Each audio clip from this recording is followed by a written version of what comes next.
In catastrophic construction claims where someone is killed on the job, we're often asked whether a claim can be made, and the answer is sometimes. Catastrophic injury claims and death claims as a result of construction accidents are available to the estate and for the benefit of the beneficiaries of the individual's estate if we can show that there has been a violation of Section 240 or Section 241 of our labor laws. In addition, if the individual was fatally injured as a result of the negligence of someone other than their employer,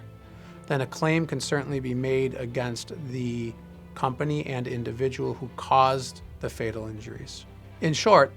there are a number of potential claims that can be made against the owner of the property, general manager of the property, construction manager of the property, the general contractor of the property, and potentially other contractors on the property. If that is the case and your loved one has been fatally injured as a result of a construction accident, please call us right away so that we can get an investigation performed immediately and preserve your rights and your family's rights.